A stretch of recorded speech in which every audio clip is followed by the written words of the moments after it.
Hi, today's video is about how to use Google Docs. I tried to add everything I could think of, so if you find anything I missed, please comment.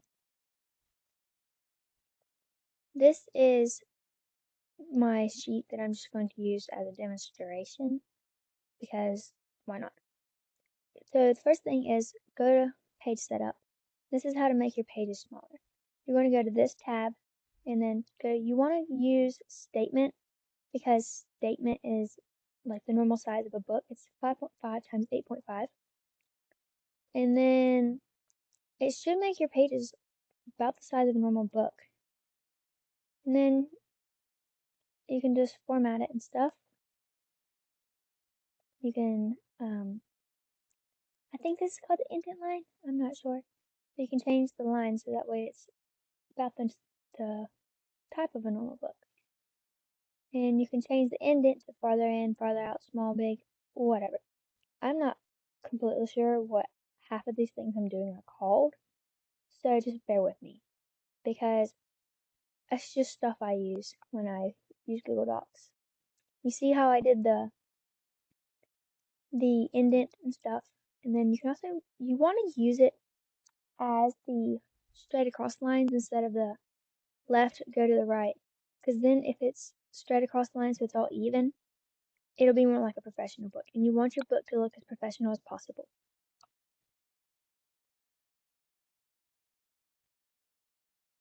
And there you go. It's just a bunch of adjusting the lines and stuff. So you can highlight whatever you want to make it like that. Here's how to interject or add a drawing, that's the word. Here's how to add a drawing.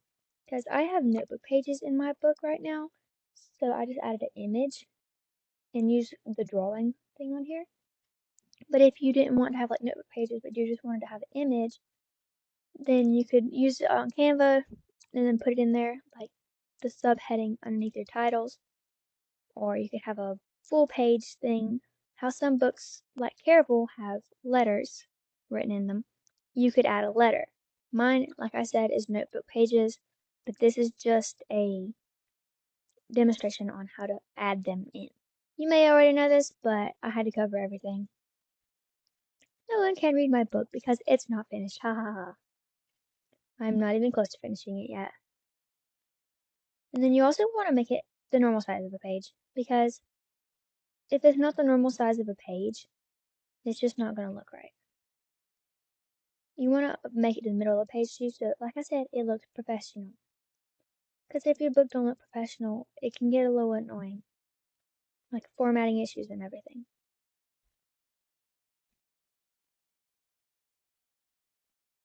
You can add a horizontal line, like a scene break, or a timestamp. I usually just use these flower emoji things I found somewhere.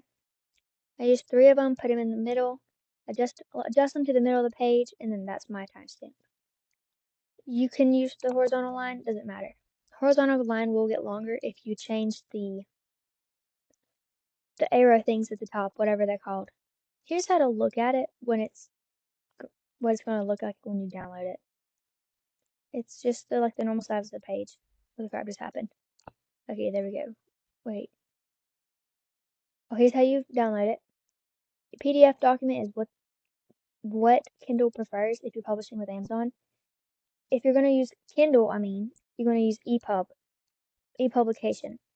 Then, if you're going to do just paperback and hardback, you're going to want to use the PDF document. I don't know what every other publishing companies want to use, but that's just what Amazon prefers. Here's the way to adjust your, like the page numbers, the distance from the page numbers to the actual text that you read. And let me show you. You're going to have to change the color of the book. That's how books can get black pages in them. See? Then you can go back to white.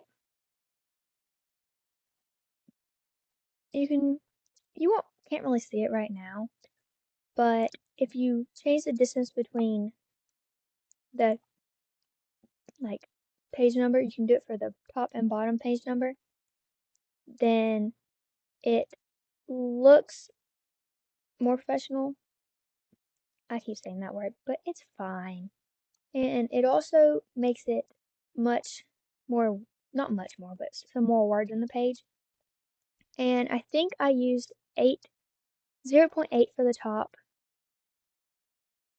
no, 0.8 for the bottom, and 0.9 for the top on my book. Here is how you add a section break.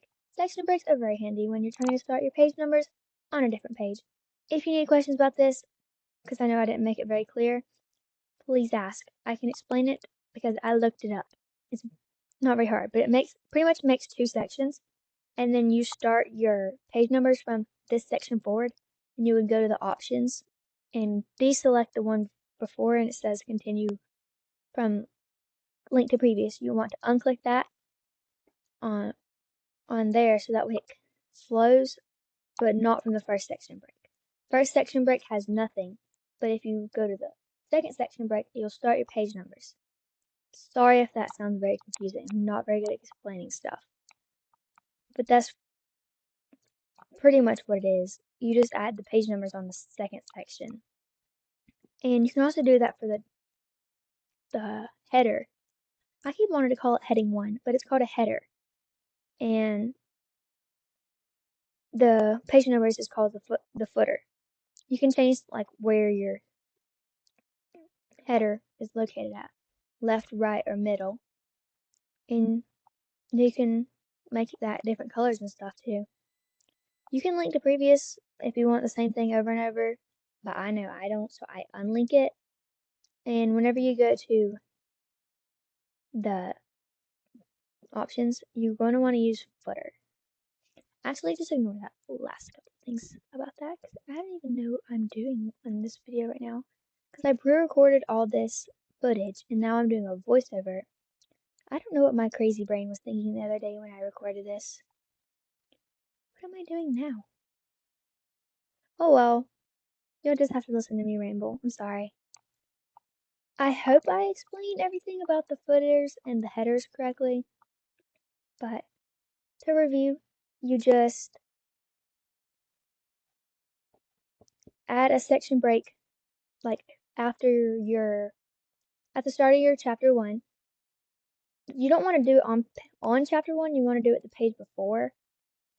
That way it starts your page numbering on your chapter 1 page. And then you click add page numbers. It should be in the insert.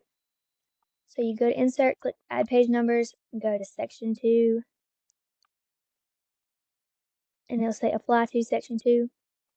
Right now this part has 3 sections because that's just my crazy self. I'm sorry.